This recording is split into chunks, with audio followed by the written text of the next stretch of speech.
Magandang hapon sa inyo lahat. Kami ang pangkat-dalawa at ipag-uusapan natin ano ang panindigang tulisan na LGBTQIA+ simula noong 1969 hanggang sa kasalukuyan. Ay pag-usapan natin ngayon ang Stonewall Riots. Late 1960s, ang mga kagaya ko, LGBTQ+ members ay hinaharas ng mga pulis, sinasaktan at pinapadakip.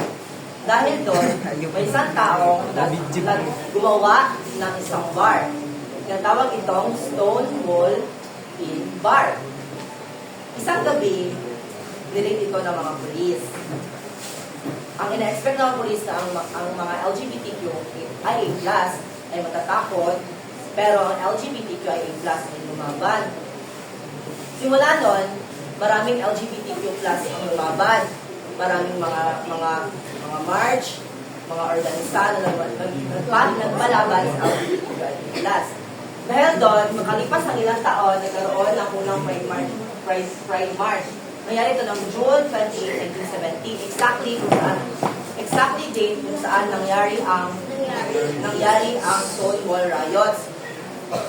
Ang unang Pride March, pinapaglaban nito ang rights ng LGBTQIA+, pinapaglaban ang kanilang expression, orientation, at iba pa. Malaga ito sa mga kagaya ko, LGBTQIA+, dahil maraming tao ang nag-discriminate sa amin.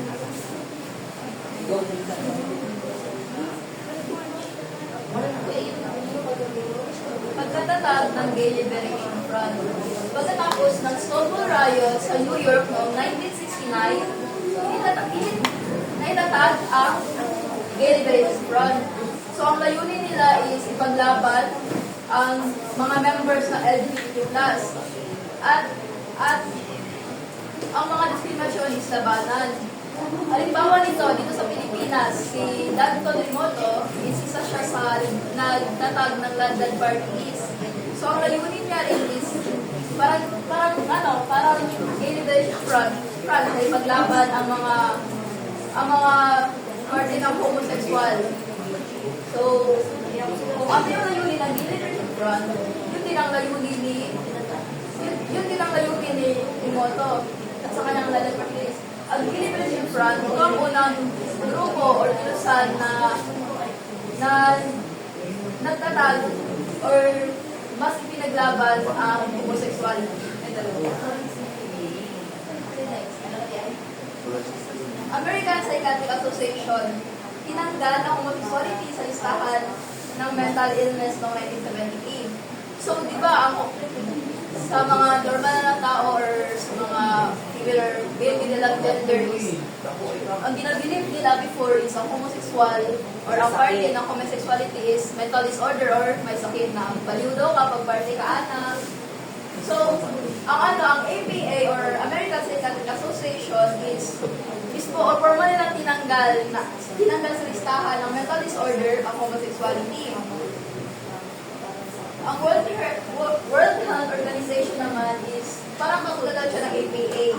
Kung APA, tinanggal niya sa listahan ng mental disorder ang homosexuality, ang WHO naman is siya yung nagbigay ng information or signal sa APA na gusto na formal na tanggalin ang homosexuality sa mental disorder.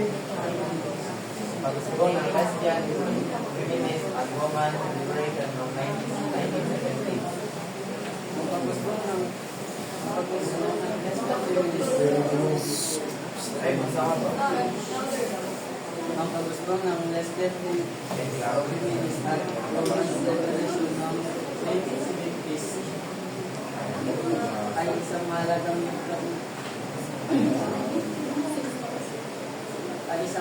yugto sa kasaysayan ng mga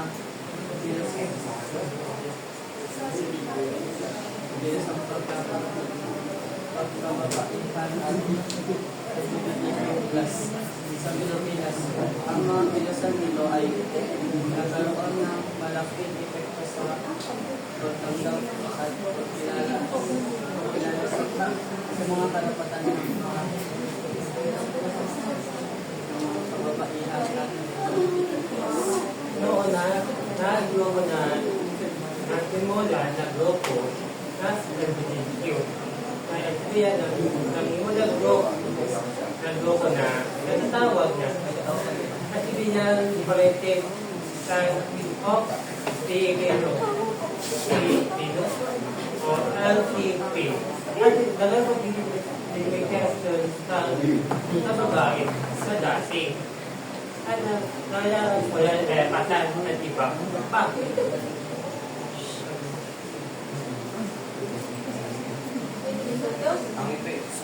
Ang effect na ito ay magtaas ng kamalayan at ang pagkaroon ng mga organisasyon at paliban ng mga mataas.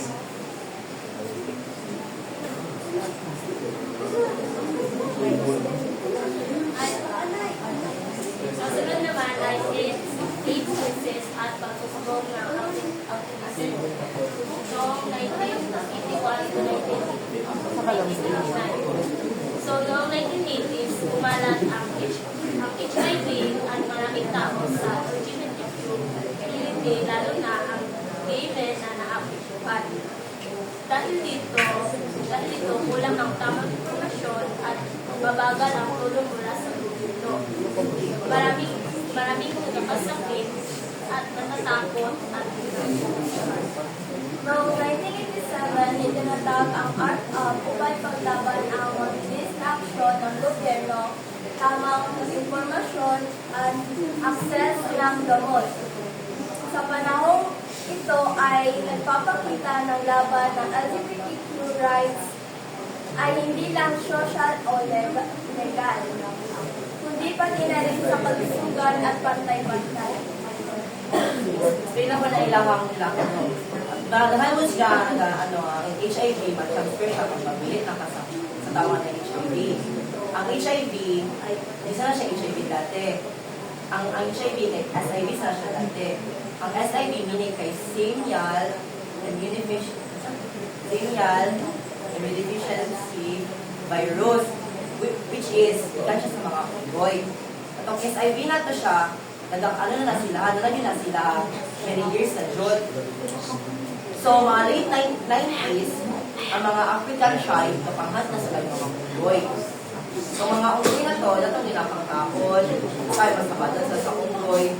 That's why, na-transfer ang SIV virus to human. Mga bitaw na siya nga, HIV. Ang HIV, inaatake niya yung immune system. Kung saan ka, depends yung mga sakit, ulit, nagnapunta, matong mag-depends. Pag naka-HIV, nagkali na mo siya dapuan sa sakit.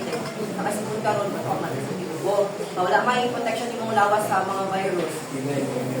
Wala yung immune system. Magtugay ang HIV, wala siya na ayaw, manimo na siya AIDS. AIDS niya. Itong isa to kay masala na dito siya. Karon ang HIV, wala pa siya tambal, pero naa siya prevention, mga steps para hindi na ito na mawala or maano ang HIV. Yes, that's all.